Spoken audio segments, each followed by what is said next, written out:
Hello, champions. Happy Monday. This is November 2nd, 2020 that you're watching this video.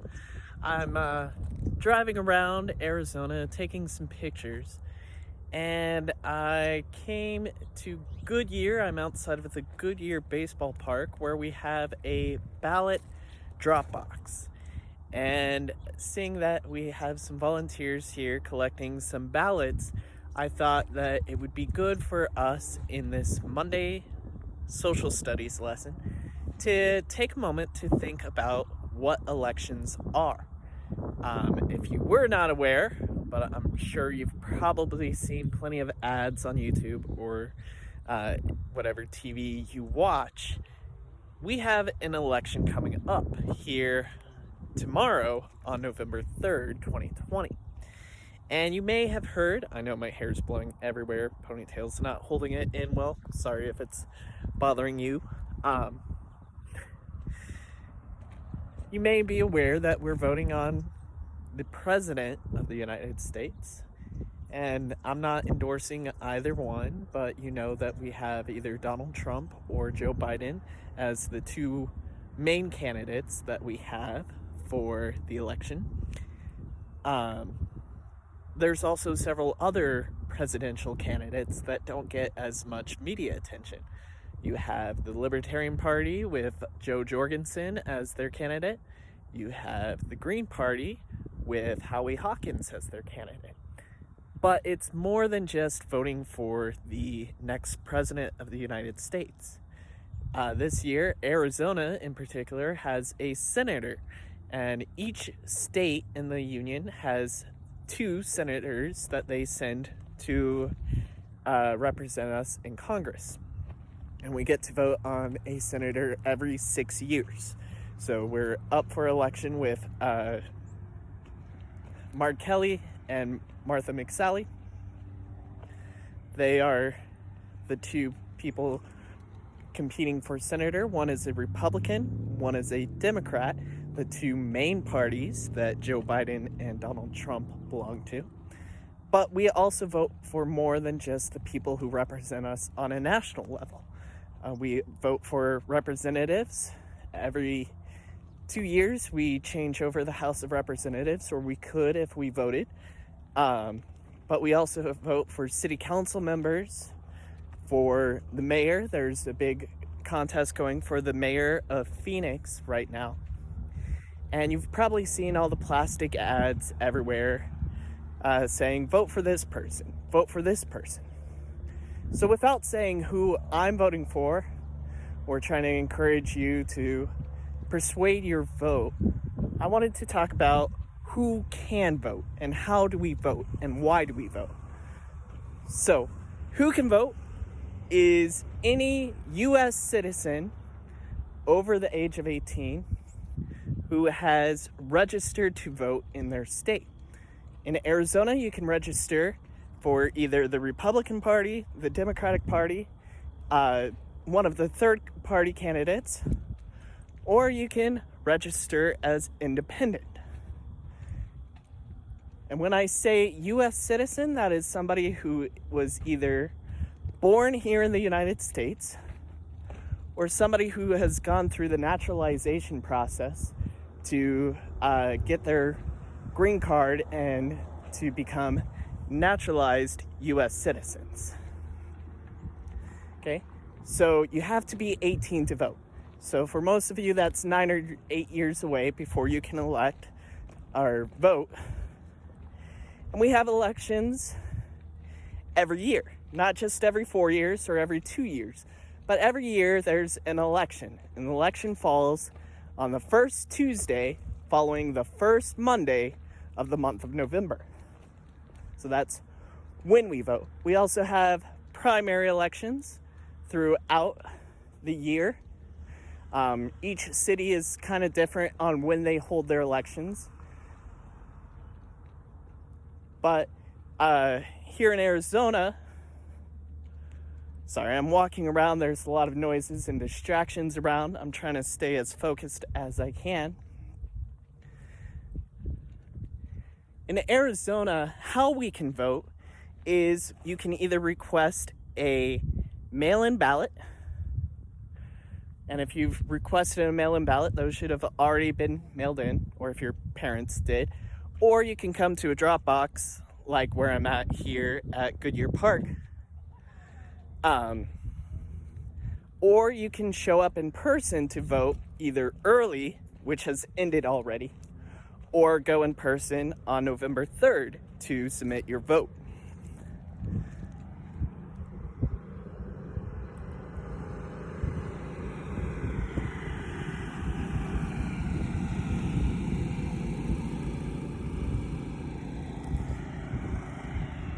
So you can either submit a ballot, send it through mail, or go to a place to turn in your ballot or show up to vote. It's a simple Scantron sheet, so you're filling in bubbles for which candidate or which bills you agree with or don't agree with. And it is our civic duty, one of our 3 civic duties that we have as U.S. citizens when we turn 18. We have the power to vote and decide who is responsible for representing us in government. We have the civic duty to serve on a jury if we are chosen. I've been selected for jury duty 4 or 5 times since I turned 18. I've never had the honor of serving on a jury, but in case there was a criminal activity and people wanted to bring them to court, we'd have a jury. Okay? And the third and final civic duty is that for you boys, this does not apply to the girls. On your 18th birthday, you sign a piece of paper saying that you will sign up for Selective Service. What Selective Service is in case we were ever in a war like World War II or Vietnam, and we needed more soldiers, more sailors, more airmen. There was a draft. There is a draft, or could be a draft, that tells us, hey, we need more soldiers. All young men between 18 and 28 will be put in a random lottery to be selected of who will join the armed forces and go to war if we were in a dire situation that needed it. So those are our 3 civic duties. Who can vote is anybody who's a U.S. citizen over the age of 18 who has registered in their state to vote. How we vote is on a piece of paper, either in person or by mailing it in. When we vote is the first Tuesday following the first Monday in the month of November. Where we vote is, well, it changes for everybody. You probably don't want to drive all the way out to Goodyear to turn in your ballot. There's probably closer places for us to turn in ballots, usually at schools or churches or local community centers where we can turn in our votes. And the last thing is why we vote. Regardless of who you vote for or who you support, whether it's Donald Trump, Joe Biden, or a third-party candidate, or if you're more concerned about your local or state elections, the reason why is because that's how we get our say. There's 325 or 330 million people living in the United States, and there's only 438 national representatives, 100 senators, and the president and his cabinet who make all the rules for us on a national level, along with the Supreme Court justices who interpret the laws that are made. So why we vote is because we as American citizens, we want representation. We want people who have the same beliefs as us, who have the same thoughts as us on a myriad of things, whether it's education, religion, or where we want to get our energy from, whether it's gas or solar, we want to select the people who are best aligned with our thoughts, feelings, and who we feel will give us the best government, who can govern us the best without interfering into our personal rights. So that's who, what, where, when, why, and how we can vote. So after this short video, I want you to take a few minutes to answer the 5 to 10 questions on our Google form, thinking about the elections. I don't need to know who you support or who you don't support. I want to keep this as civil as possible, because while I may have friends who support a candidate who I did not vote for, I still respect my friends and respect who they support, and I'm willing to listen civilly to their opinions and their feelings to make sure that we can have a mutual understanding of who each other is. We're using habit 5, seek first to understand then to be understood, to help us, whether it is talking about politics, talking about religion, or talking about who the best X-Men is. And it's clearly Nightcrawler, but that's besides the point. So hopefully you enjoyed the short walkabout. Hopefully the sun wasn't too blaring. Hopefully my hair flying around in this wind isn't too distracting, and that the cars driving around are at the minimum.